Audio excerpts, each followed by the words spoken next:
Hello, everyone. Welcome to Malaprop's bookstore and cafe. It's a great pleasure to have everybody here today, joining us with Sean Bai and Remigiusz Ryziński to talk about the English translation of his latest book, Foucault in Warsaw. Let me introduce both of our speakers before we get started.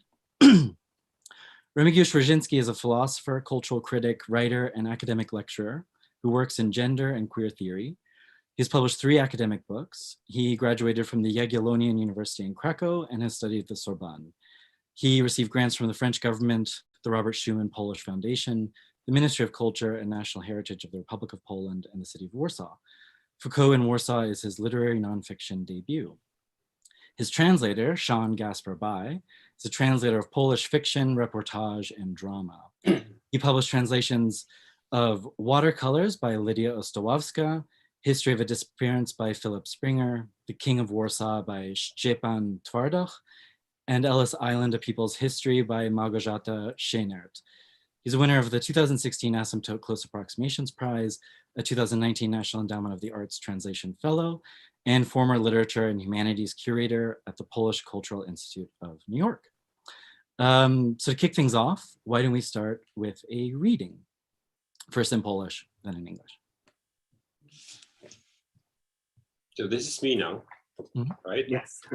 I shall read, okay. Did we agree to spotkanie, yes, Sean? Spotkanie, yeah. Yes, all right. Waldek włożył najlepsze spodnie, uczesał włosy, policzki natarł wodą po goleniu ojca i wyszedł z domu. Na lotnisko z Saskiej Kępy jechali z chłopakami prawie godzinę. Był wieczór, ciepło, bo lato. Foucault czekał w holu. Waldek uśmiechnął się, wyciągnął rękę. Bardzo chciał wyjechać do Francji, a tu taka okazja. Człowiek stamtąd. Waldek miał 19 lat i wygląd dziecka. Dopiero odkrywał miasto i siebie, ale szybko to szło, lawinowo. Bywał w kawiarniach, miał chłopaka i kilku bliskich przyjaciół. Tamtego letniego wieczoru pojechali na Okęcie Waldek, Stefan, Jurek i Mirek. Potem dołączył do nich Henryk, którego nazywali hrabiną. Z lotniska wrócili do miasta prosto na Chmielną, wtedy Rutkowskiego. Urządzili imprezę. Wino, wódka i coś pod nią. Kombinacja była taka. Foucault gospodarz, Waldek ze Stefanem, zakochany w Stefanie Mirek oraz Jurek, wolny i jak zawsze wesoły, prawdziwa dusza towarzystwa. I jeszcze Henryk, ale on służył głównie za tłumacza. Wystarczyło mu popatrzeć, pobyć z młodymi i już był szczęśliwy. Waldek i Michel spoglądali na siebie, zamienili kilka słów. Nic się nie wydarzyło. Na przeszkodzie stał chłopak Stefan.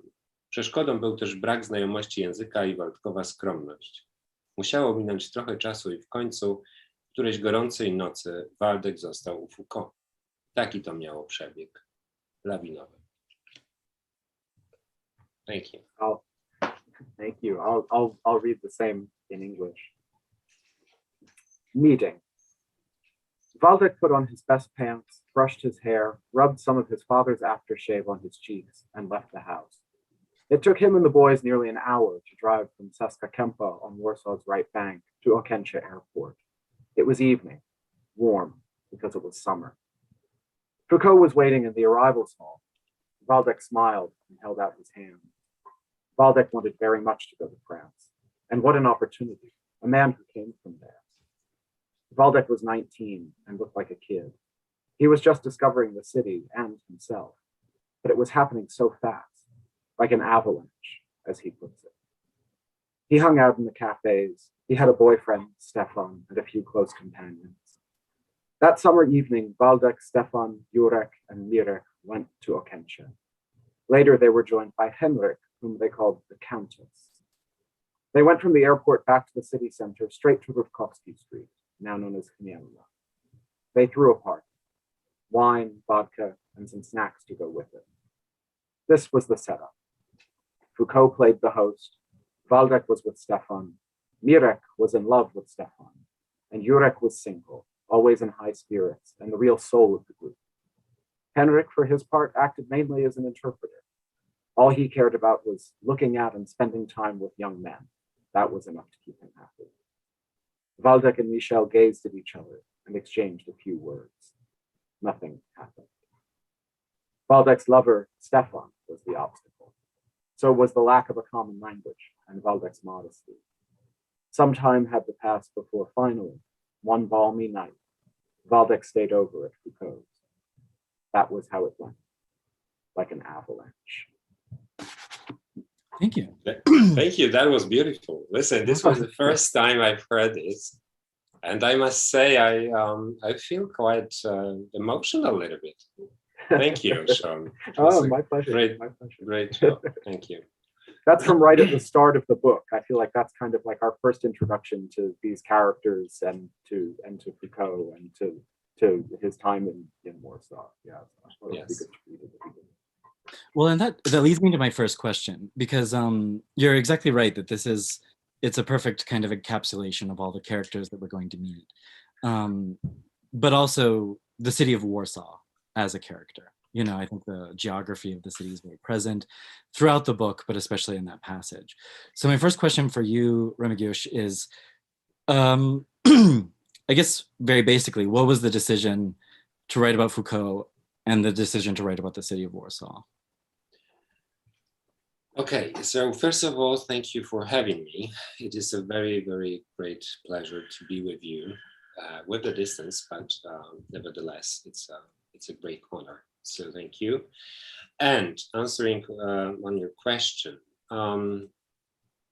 listen, it's been already, I believe, 6 years when I came up with the idea of writing about Foucault.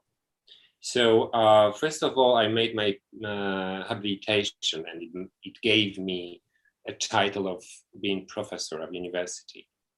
And honestly, I think I decided to write about Foucault, but I wanted to do it differently than my previous books or papers or articles. I was, basically speaking, I was tired of being an academic writer and researcher and, you know, of using those empty words sometimes and these sentences that follows like one after another, and you can read them anywhere. I'm not against academic writers, of course not. I fancy them, but still, I just wanted to, you know, that was kind of a perversion of mine. Like I wanted to do something completely different. And I remember this evening I went to this club, and at that time a friend of mine from Germany, Armin, was staying in Warsaw. He was a German correspondent here in Warsaw. And honestly, I was in the best peak of my life. You know, I was really active. Everything like went smoothly and was wonderful. I like to spend evenings with Armin, and we went to this club. And there was my dear colleague, Professor Kochanowski, who was a specialist of Foucault in Poland. He wrote his famous book, academic book, of course, which I love and admire and so on.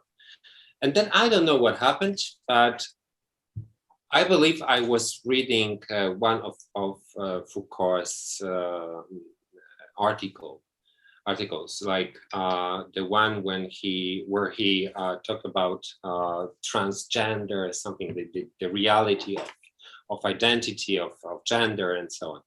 And the character of this article is Herculine Barbin, and we don't know what kind of gender this person was. There is kind of mystery in it. And I found it really interesting and appealing. Like I was like into this text. I was like very focused on his writing, and then the main idea, and that he was so like up to date and even over the top, you know, with the subject. And then I saw my colleague Jacek, and I asked him, "Listen, what do you know about Foucault? And is it true that he was here in Warsaw? That he spent his time in here? I know that it's true, kind of, but do you know anything else?" And he said, "Yeah, this is like a local myth, like a kind of legend, the legend of great Foucault being in Warsaw. But nobody knows, you know, like anything. And, you know, that's the lost chapter or the lost history.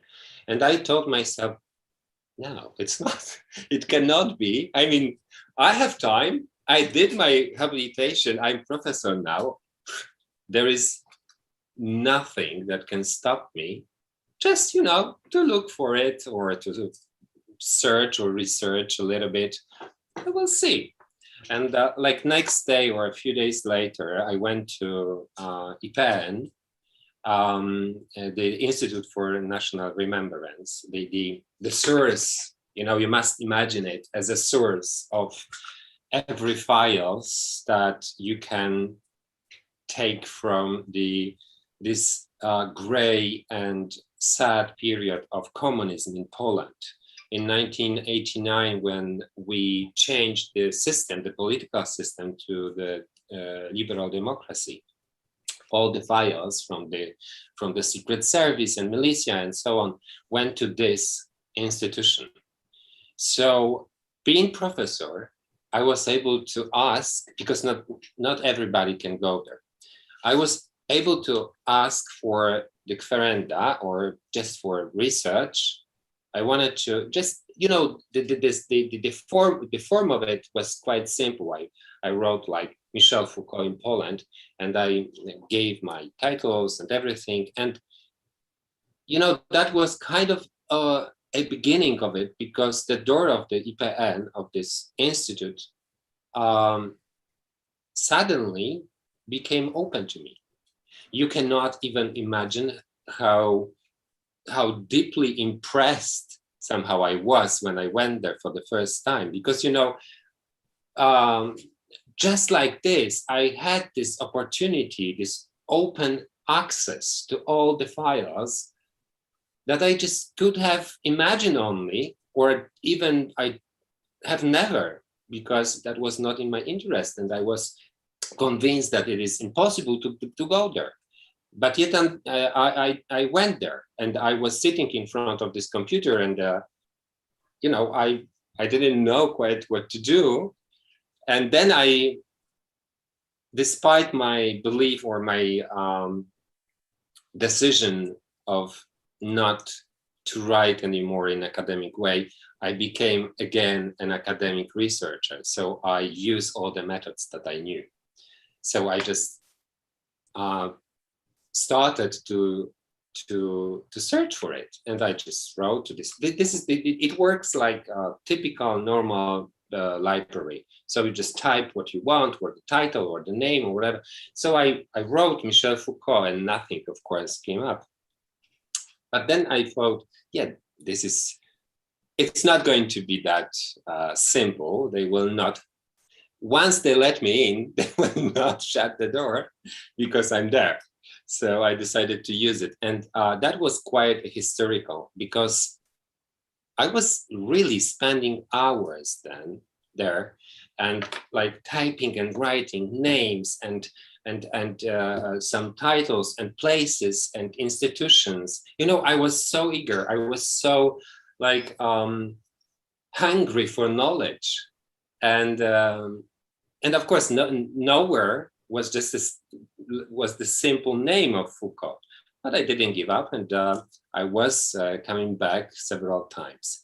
And then one day, I had this guy who was quite my guide. There is always one person who is directing you in your research, because you are not completely free in the institution. So, and he called me, and he said, you gave us the right signature. Like, Sean, is it signature? Yes. Catalog number. Catalog number. Yes, catalog number. Sorry.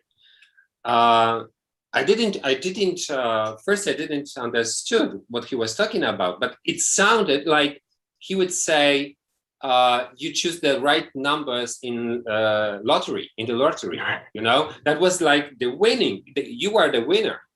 And then I said, all right, so when can I come and see what is there in these files? And he said, this day or that day. And I went, and there was this 4 files. And I believe in the first one or the second one, I don't remember. After, you know, looking for from page to page or anything, because he didn't say what I will find. He just said, this is the right number of this file. And then I saw it, and there was his name, Michel Foucault, as the director of the French Institute in Poland in this and that year. And then I was like, you know, I needed to smoke, first of all. Yeah, I don't smoke, but I just wanted to smoke because, yeah, you know, that was some you know, some kind of breakthrough. I mean, like, that was huge for me. I knew that I just found something that nobody believed existed. So, and then what's interesting, under the name of Foucault, there was some other names. And I quickly realized that those are his lovers' names. Polish guys, Polish boys. So I took many pictures because I didn't believe my iPhone that one is enough. You know, that was quite, you know, like crazy. I was crazy.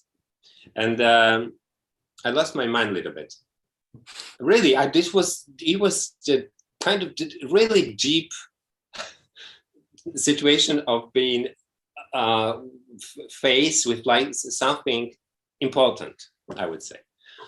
And then I just had those names, and the first one on the list was Waldek. And of course, there was his number, telephone number, but the number was, of course, invalid because that it had like four numbers, and it didn't work, of course. But there was the address of Waldek on Saska Kępa, and I thought, oh, he was at that time maybe 18 or something like this, probably living with his parents. But that this is something that I must see and verify and go and check, basically. So I took my car and I went there, like maybe next day, I went there in my car. I remember this because it was winter, and I was sitting in the car and I was thinking, how will I do it? I mean, I don't have any experience of that sort. I always have worked in the libraries and archives, but only with the dead things, not the living person. So how exactly should it work? Like, I knock the door and I say, hi, how are you? Do you know Foucault, or have you met him? Like, how do I do it? And of course, well, then I decided, I had another smoke, and then a cigarette, and then I decided just to go there and see what happened. And I went there, and nobody answered, and nobody opened the door. But of course, that was just the beginning. Yeah.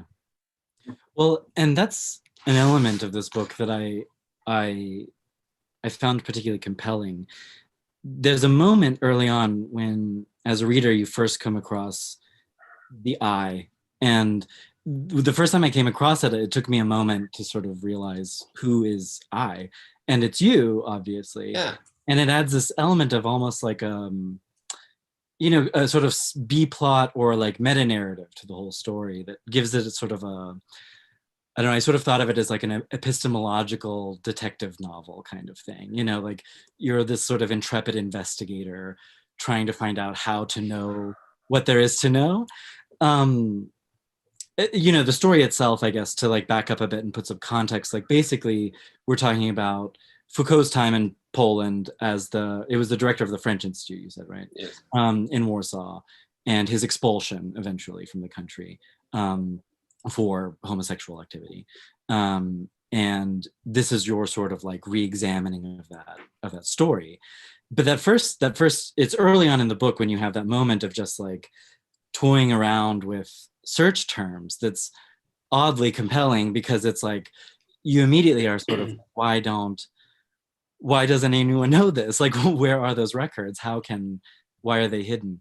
And I myself am a product of the French education system. I think Foucault is maybe more famous in the United States than he is in France, but it's still impossible to avoid him in France. And I had no idea about this time.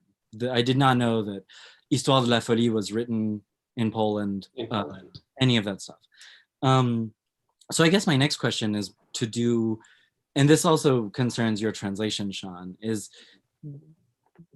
you talked about transitioning from academic writing, which is very I-phobic. There is no I in scientific writing, in the humanities and literature and philosophy.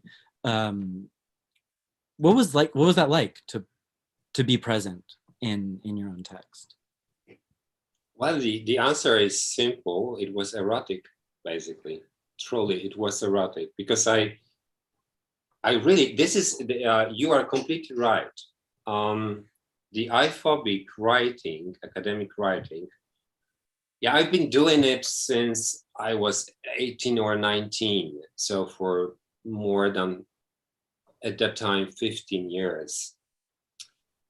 I'm not saying that I was great in it, but I liked it. I find it interesting, exactly as teaching, but teaching is a little bit different because you have the audience in front of you, so you can relate. In academic writing, you just express your feelings, not feelings, but thoughts and knowledge, basically, and then somehow you are lost in it. Nobody cares who you are, how you look, what do you like, nobody. And which is okay, I understand this. And when I discovered, probably it wasn't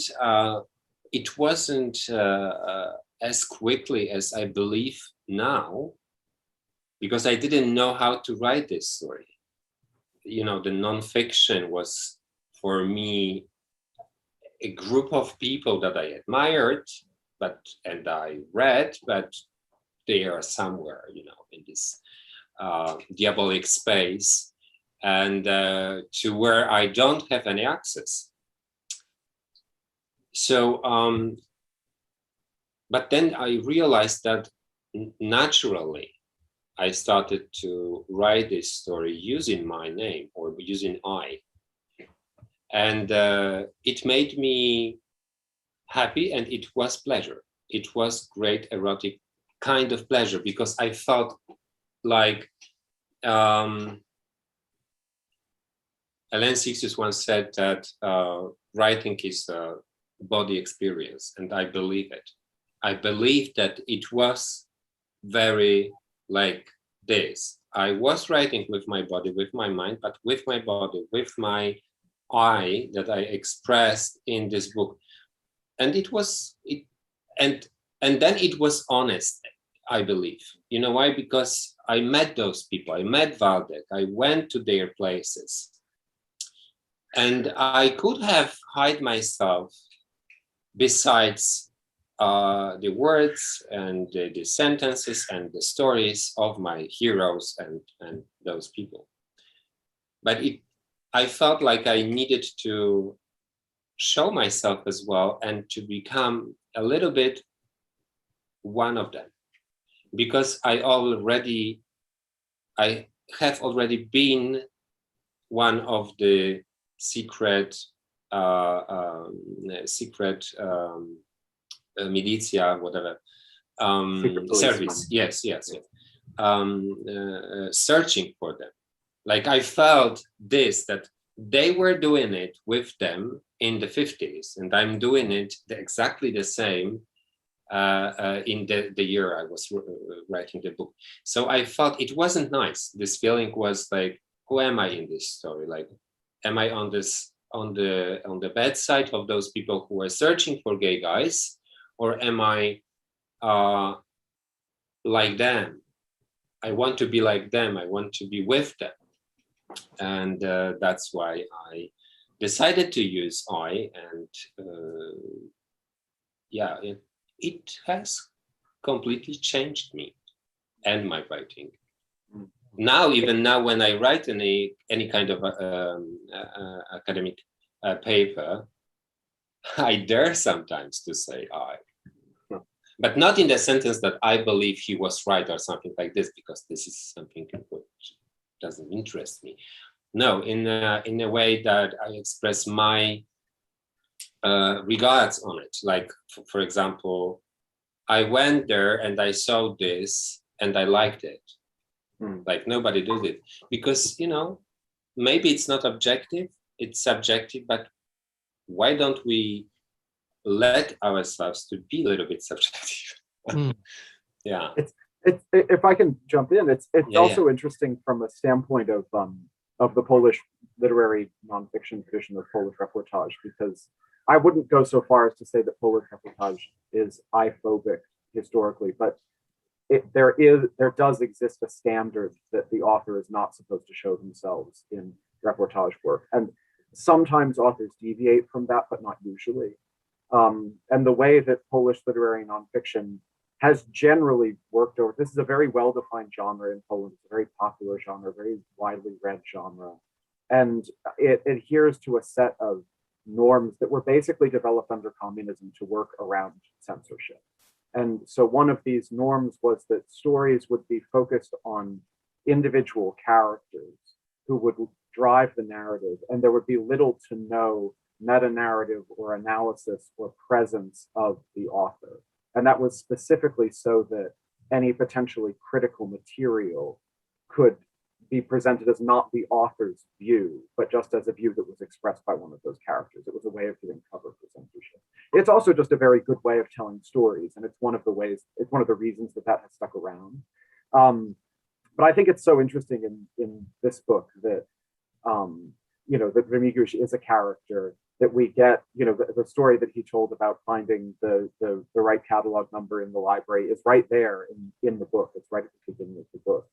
And I think that there's two things I think about it. I think on the one hand, Foucault is really only a point of departure in this book. Like, to me, this is a book that's really about Warsaw as a city. It's about this particular time in Warsaw's history. It's about the queer community that Foucault kind of dipped into, and that has continued on long after he left. And these amazing subjects, Remigiusz, that you found through your research and who you talk to in the book, and who really come alive on the page. But there's also this fact of, as we've been saying, we don't know that much concretely about what Foucault was doing in Warsaw for the short time that he was there. It was before he was a particularly well-known figure. And so much of this research is based off of, there's the materials in the secret police files, but even that is often sort of hearsay or secondhand, or things that were distorted. People saw reasons to cooperate with the secret police because it's sort of, you got things out of it, or they would stop harassing you or so on. So the information was not always reliable, And so I think, Remigiusz, you're doing something really interesting with the history in this book, which is that because you are present in the book, it allows you to kind of fill in these gaps. There's sections of the book where you talk about, well, he might have gone here. These were the places around where he lived. And you sort of take us on these walking tours of Warsaw in that period, and give us a whole sense of what it was like to live in the capital of Poland at the end of the 1950s.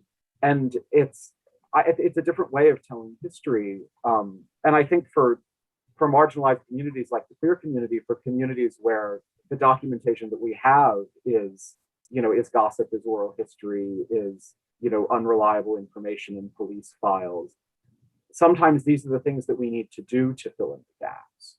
So I think it's a really interesting, specifically queer way of telling history. And it also has the added benefit of really bringing the story alive, and being very effective as a literary text, I think. Yes. Well, so we talked about Remigiusz's experience of writing it and writing in this style. What was your experience translating it? It was a very difficult book to translate.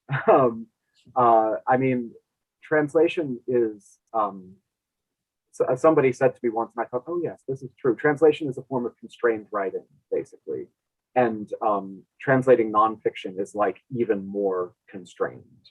And one of the real challenges in this book was that, and we'll read some more of this later so that the folks watching can get a sense of this. But so we were talking about Balzac. He is one of a whole string of people who knew Foucault or who knew the scene that Foucault was a part of, who are still around and who tell their stories and tell the story of their Warsaw and their interaction with Foucault in the book. And they speak in this incredibly colorful, incredibly strange, very campy, queer slang that I had never encountered in Polish before, frankly.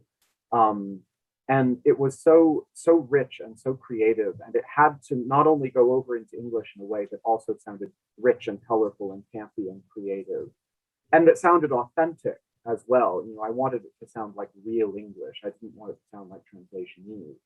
But whereas in a fictional book, I think I would have felt a certain amount of freedom to, at a certain point, like put the Polish text aside and just kind of let my imagination run wild and just like, do whatever worked on the page in English, as long as it was consistent with the character and the intentions of the author and so on. With this, because these were things that people had actually said, I thought that I had to stick pretty close, or as close as I could get. And I just spent a lot of time thinking and doing research on what they should sound like in English. I read John Rechy's City of Night, which is about queer life in New York in roughly this period. I watched The Boys in the Band. Like I sort of, I kind of tried to like get myself into the mentality of queer American life in this period. And then I had to kind of extract all of the specific like social circumstance that informed the way that queer men spoke in America at that time. For instance, there's this whole dynamic in queer American slang or queer American speech of vocabulary and ways of speaking being developed in queer communities of color and then being, effectively appropriated into white communities. And that was not something that was going on in Poland in the 1950s, and so I had to come up with a way of them speaking that was, on the one hand, like sounded authentic to the period and sounded like real English, but on the other hand was sort of operated in this new like cultural and social circumstance. And I frankly have no idea whether I succeeded or not. It was very, very, very difficult. And it's a classic example of something where, a different translator would have done it totally differently, I think. Yeah, I mean, I think that you did. I think you succeeded. Thank you. There are like a lot of lines that did sort of, I guess like the comparison I would make, it would be like as if Marai Shandor wrote a scene of RuPaul's Drag Race, kind of.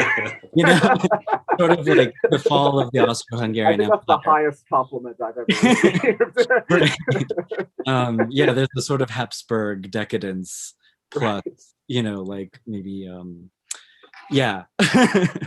Yeah. No, I think that part of it really does shine through. And it just like the writing in general, it's like we were just the other day when it was time to put it on the shelf, we were sort of bickering about what shelf to put it on because it's like it's not very clear. And you say that it's a part of this long-standing Polish tradition of reportage, but a particular kind of reportage.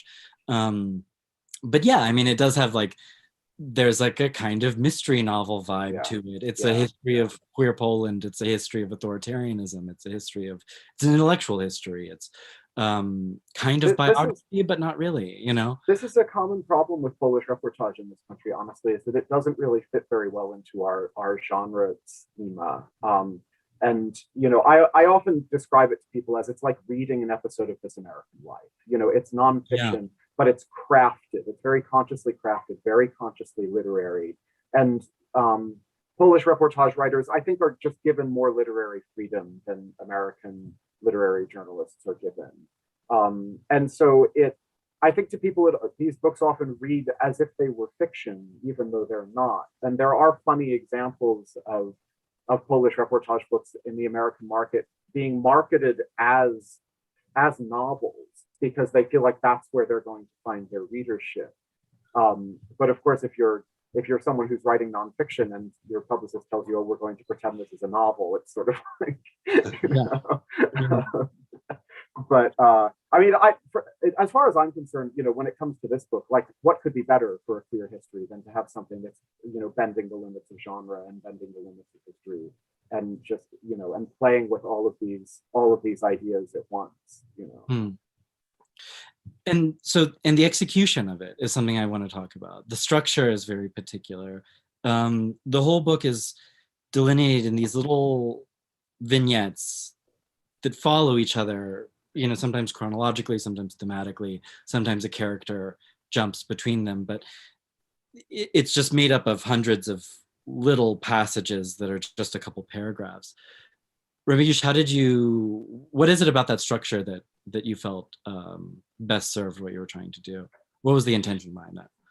I believe, Sean, when you said that the material that I was working with, Foucault, was not that huge. Let's just put this way. I think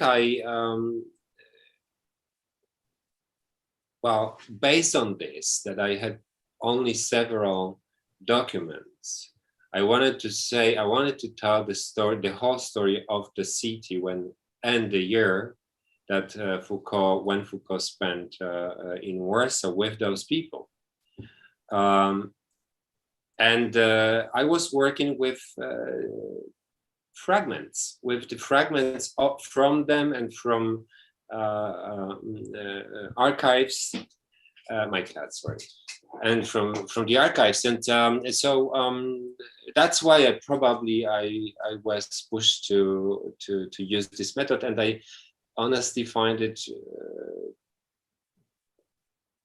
helpful, let's just say, because not only the story was not one line, but my experience in writing of nonfiction was completely none. So it helped me because I wanted to build these puzzles, like fragments of the one story. And now, from the perspective of all those years, I can say that this book was on the level of construction and building this history was quite easy. I mean, it had only one main character, which was Michel Foucault, one place, which became somehow another big character, so the City of Warsaw, and then 1 year or even 10 months. So this is kind of a short story, and I built it with the shorter even stories, little fragments of it. But when I was developing this story, I was able to find more details, and as Sean said, Warsaw became a hero of this book because I wanted to see this city. You may not know, or but it is important, I believe, to remind sometimes that Warsaw after the war was almost completely destroyed. So the city was quite new in the late 50s, and people who decided to come back and to live in this city with this history, I realized quickly that all of them, they were in love with the city because it was theirs. They built it with their hands, because like it happened like this. There was this announcement. Let's build Warsaw. Let's build our city, and people would go there and build with the city with their hands. So I took Lula, for example, or Waldek or others, and we were spending hours in the city walking. I remember I had this how do you call it? Something that dictaphone? A dictaphone, a tape recorder. Yeah, the tape recorder. And I put it on her neck, and I was taking pictures while she was walking through the city, pointing and showing me how it was and how it is and how it has changed and everything. And I followed her voice and her view of the city. And I, living in Warsaw for a few years already at that time, I became a new citizen somehow, because I replaced myself in time to their city of those people. And I mean, all of them. I remember Waldek, who showed me the place where Foucault was living during his stay in Warsaw, and he was like, it meant nothing almost for him. Like, it was obvious, and it wasn't for me. I mean, I knew the address from the archives, and when we went there, more or less I knew where it was, but I wanted him to show me the place. So he was like, yeah, it was here. And then he pointed out the window. And you said that Foucault is not, there is not a lot of Foucault in the book. I disagree a little bit, because Foucault is everywhere. All of them knew Foucault. So all of these places, when I used this formula or a sentence, and I said, he might have went there on this, he might visited this place, it was absolutely impossible to track his steps, but because they went there, they were going there like almost every night, and they were seeing him in those places. So I just, followed their experience. And that's why I built this special phrase, I believe, which is quite correct. He might have, or because I didn't know, but I didn't really wanted to know. I wanted to create this partially magical world of lost experience of those generation, basically. And then, of course, I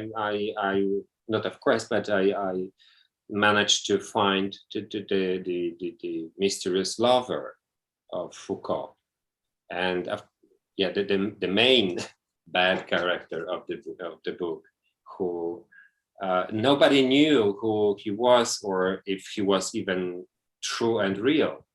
And then when I went to Paris, I spoke to Daniel Defer, and then I was searching for him. I had those little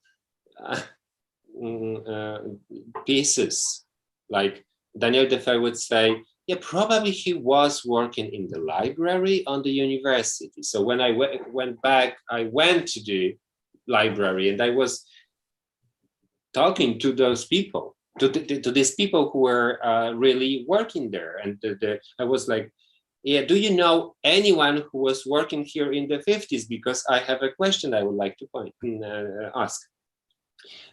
It was like in the fog, really, all the time. But I managed. Somehow I found this guy, and I went to the right library finally, and I really talked to the person who knew this guy. And that's why, coming back to your question, that's why I think that I constructed this book with these small pieces, as I was searching in this exactly way the truth of his sojourn. Yeah. I'm glad that you mentioned the scenes where you sort of go on like a tour of Warsaw with Lula, who for context is probably the oldest drag queen in Poland. Yes, she is. Right, and is an amazing character who is all over this book. And Charles, you were asking about my experience translating the book. I did the same thing. I was in Warsaw when I started translating the book, and I wrote down all of the addresses, and I went to all of these places to see what was still there and what was gone, and so on. And for me, it was another aspect of the history that was fascinating to me is that in addition to Warsaw having recently been rebuilt after the end of the war, this was also the period after the death of Joseph Stalin, when there was a sort of like political and cultural relative liberalization in communist Poland. So in a way, it was sort of like, it was this blossoming of Warsaw into something like the cosmopolitan city that it had been before the war. And so I think it's a really interesting time to read about Warsaw because it's just so dynamic and it's so magical and it's so full of energy. And it's I think this book is just such a wonderful portrait of a city that I think most Americans, for instance, wouldn't know very well. And I think that this book is a great introduction to it. But I'm now thinking maybe we should do our second reading, which is from one of these tours with Lula, Sure. who, among other things, took you around to all of the old gay bars, some of which still exist, some of which don't, all of the old clubs, some of which still exist, some of which don't, but also all of the notorious sort of hookup sites around Warsaw. So we're going to hear a little bit about that. Do I start? Yeah, In Polish? you want to Yeah. go first. Yeah. You said pikiety or toalety? Pikiety, yeah. Pikiety, all right. Pikiety, czyli miejsca schadzek. Na Złotej była pikieta, która, zamyśla się Lula, funkcjonuje chyba do dzisiaj. Dużo się tam działo. Koleżanki spacerowały w jedną, w drugą stronę jak na wybiegu lub na spacerze w Łazienkach. Zapominały o tym, że to zwyczajna uliczka, a ich celem jest nie pałac na wodzie, tylko pobliska toaleta. Jak się już zaczepiły w ten czy inny sposób, to wchodziły gdzieś w bramę, w ustronnym miejscu się chowały, czy schodkami w dół do toalety. Chwila uniesienia, a potem był od razu rozwód. W latach 90. znajdował się tu punkt Ksero, a teraz znów otwarto WC pod patronem grupy literackiej Fekalianie. Proszę, wiersz Tuwima, wszystko od dupy zależy. No i to jest prawda. Dalej barek kawowy jak był, tak jest. Nazywał się Arlekin. Tam chodziło się zwłaszcza zimą, gdy przymrozki przyszły. Nikt przecież nie miał własnego mieszkania. Z rodzicami najczęściej się mieszkało albo u ludzi kątem. Z baru kawowego dało się przejść podwórzami z powrotem na Chmielną i ewentualnie uciec na inną randkę, jeśli zapoznany chłopak nie przypadł do gustu w rozmowie. Ludzie poznawali się w taki sposób, bo innego nie było. Żadnych ogłoszeń w prasie, to przyszło później. Ogłoszenia funkcjonowały owszem, ale tylko na ścianach kabin toaletowych. Pisano różnie, wiersze, oferty, podawano miejsca schadzki, godzinę pobytu. Telefonu nikt nie miał, gdzie tam. To jakoś tak działało samo przez się. Na przykład przeczytałeś w toalecie w Arlekinie, że na francuskiej lub meksykańskiej o 16 we wtorki czeka, dajmy na to Mirek. Jeśli byłeś zainteresowany, to szedłeś. Może Mirka spotkałeś, a może kogoś zupełnie innego, kto na przykład też na spotkanie przyszedł i Mirka akurat także nie zastał. Zostawaliście wtedy we dwóch, szybko zapominając o Mirku i o sobie nawzajem chwilę później, najczęściej też. Bo to się odbywało zazwyczaj bezpośrednio, na ulicy, w bramie lub w toalecie właśnie. Do takiego kibla to każdy miał prawo wejść z ulicy. Prawdziwa demokracja. Toalety to były kluby tamtych czasów. All right. Cruising spots. The cruising spots, where you'd go for a tryst. There was a place on Złota Street, says Lula pensively, which I think is active to this day. We often indulged ourselves there. Girlfriends would mince up and down like they were on a catwalk or a promenade in Łazienki Park. They forgot it was an ordinary little street and they weren't headed for the palace on the water, just a local latrine. And once they'd picked up a gentleman by hook or by crook, they'd slip through a gate, hole up in a little nook, or take the steps down to the John, a moment of rapture, and then instantly parting ways. In the 90s, there was a coffee shop here, but now there's another bathroom opened up under the patronage of the literary circle of coprophiliacs. A poem of Tugin's, if you please. All things depend on the ass. And it's true. Down that way is a little coffee bar that's just like it used to be. It was called the Arlequin. It was particularly popular in winter once the real cold started. You see, no one had their own apartment. You usually lived with your parents or were rooming with someone else. From the coffee bar, you could pass through the courtyards back to Fielna and conceivably slip off for another date if after your chat you'd lost interest in the boy you'd picked up. This was how people met because there was no other way. No personals ads, those came later. Well, there were ads, of course, but only on the walls of bathroom stalls. People would write all manner of things, poems, offers, places for hookups, and the hours when they'd be there. No one had phones, don't be silly. It all worked perfectly fine somehow. For instance, you might read in the bathroom of the Arlequin that, say, Mirek would be waiting on the corner of Francuska and Mexicańska at 4 o'clock on Thursdays. If you were curious, you'd stop by, maybe meet Mirek, or maybe someone else entirely who might himself have come to meet Mirek and had ended up not finding him. So now it's just the two of you. And before long, you've forgotten all about Mirek, and it probably won't be long before you've forgotten about one another, too. Because it usually happened right away, on the street, in a courtyard entryway, or, as I've been saying, in a bathroom. True democracy. Anyone was allowed to step off the street into one of those retreats. The bathrooms were the clubs of that era. It's fantastic. I really like that.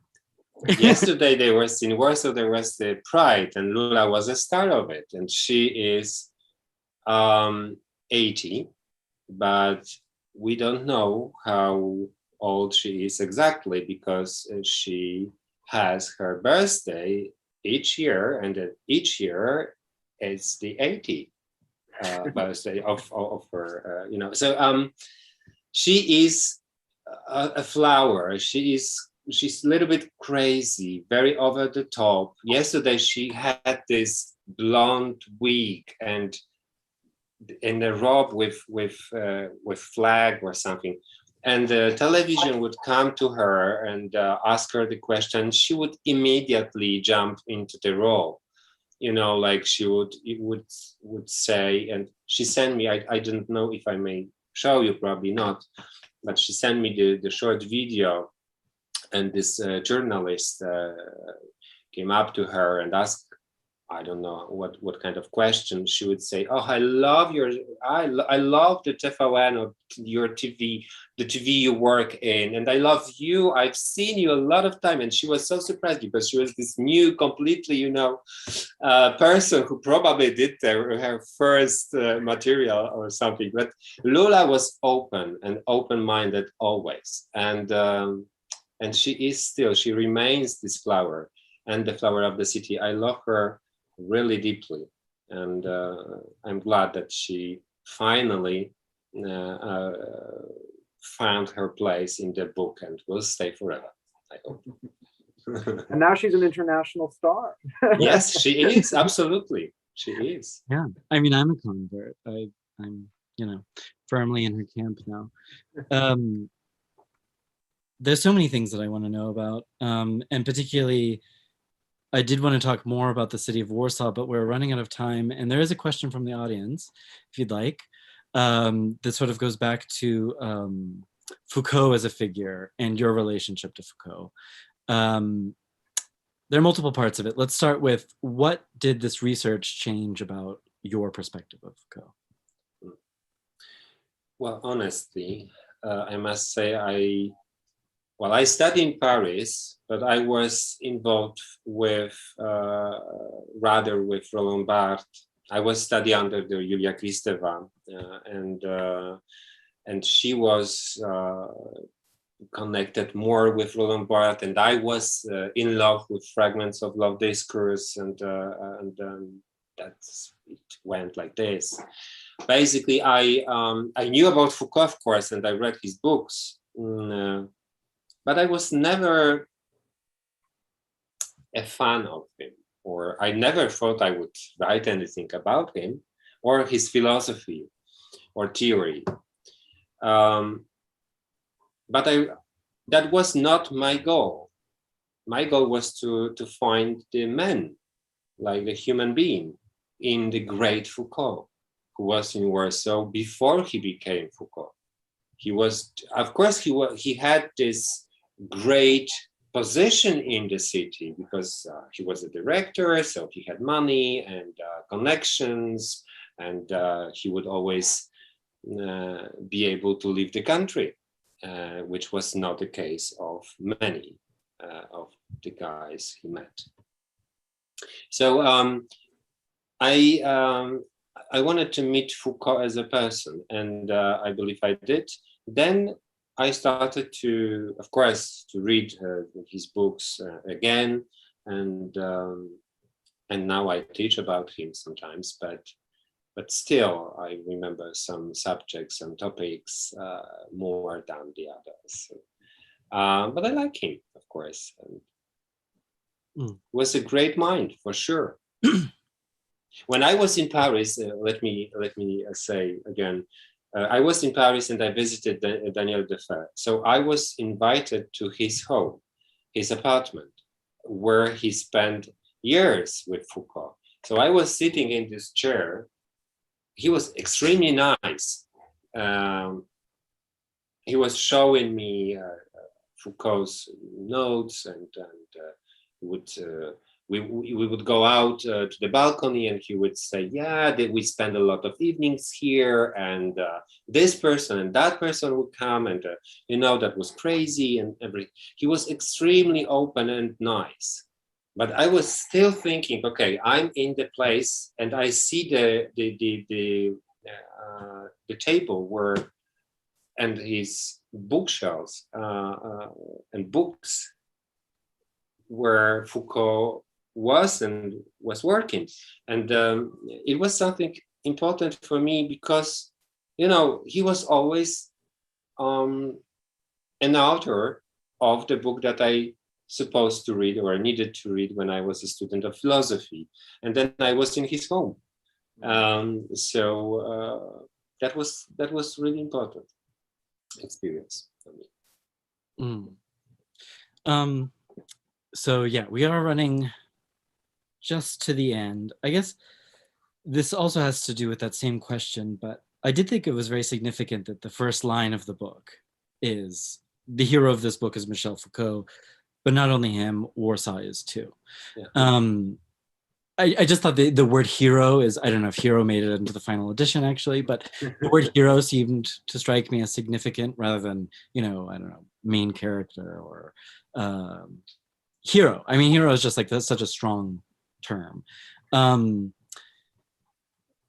guess for me, that means that this book is so much more about Foucault as a person than his theory, obviously. But are there things about his theory that you think that we can understand differently, knowing the truth about what happened in the 50s in Warsaw? Either. Yeah, from my perspective, of course, because, in Warsaw, in the middle of the city, there is this huge castle, let's just say, the tower. And when Foucault was in Warsaw, he would come out from his apartment, turn right, and he would immediately jump to this tower. And this tower is the Palace of Culture. It is a gift from our brothers of Soviet Union. So this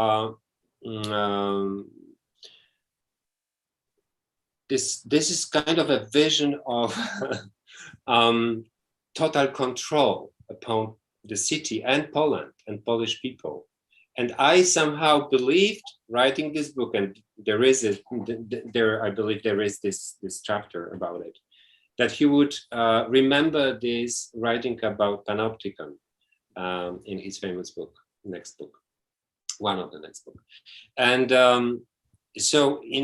I believe it influenced him not only as a culture or historical city, but just a place he would discover himself towards those young guys who would tell him how it is like to live their young life in something called inside freedom, because they were not free. They all wanted to leave the country. And he was the hero because he was able to. He was a free man. That's why they followed him. Yeah, that is interesting. Sean, is there anything Yes. about, from your perspective, that's changed about Foucault as figure, Foucault as construct? Well, I think I was saying to you before, I have to admit that I am a total amateur when it comes to Foucault. You know, I had not read him before I started reading, before I started working on this book. I didn't study him in college. I had friends who had, and I knew him kind of by reputation. But one of the things that I love about translation generally, and translating nonfiction in particular, is that you do all of this research and you learn these stories. And so I did get to do kind of a deep dive on Foucault and really develop a relationship with this person who I think previously had just been kind of, you know, a name in the history of Western thought, you know. And you know, I love what Remigiusz said earlier, that, you know, he was looking for Foucault the man, because I think that's what really comes across in this story. And that's what we see, you know, it's seeing him through the eyes of the people who just spent time with him socially and who were introducing him to this new environment. There's also a wonderful story in this book about when Foucault came back to Poland in the 1980s as part of sort of a little band of French intellectuals and activists to support the Solidarity movement. And, you know, on the one hand, they're doing like, you know, this huge, like powerful, important political work. And on the other hand, you know, they're in this big van and they're like, I think they're like playing charades and they're just sort of like telling jokes to one another. And, you know, and it's just, there's moments like that that really stick with me, that, you know, that a 5-volume, you know, history of sexuality is not going to, for me, in the same way anyway. Yeah, I mean, that's definitely like, you know, an interesting hook of the book is that I think similarly, I think, you know, like you, Remigiusz, I'm more of a Christovist than a Foucaultian personally. But Foucault has sort of always been vaguely present in, you know, my education and life and stuff. But actually, I think the image I always have of Foucault in my mind is the character Michel Foucault from Laurent Binet's Septième fonction de langage, the seventh function of language, where he's like a sort of withering, sneering murderer, you know. But so that's certainly changed my perspective of this. But I suppose maybe that's a good note to end on. Thank both of you again. This was a fantastic event. So pleased that you were able to join us. If you haven't bought your copy yet, it's on our shelves. You should go and do it immediately. There is a link in the chat where you can order it online. But we're open for browsing now, so you can feel free just to stop by the shop and pick up your copy there. So thank you again, both of you, and thank you all for attending. Yeah, thank you so much for having us. It was a real pleasure. It was. Thank you very much.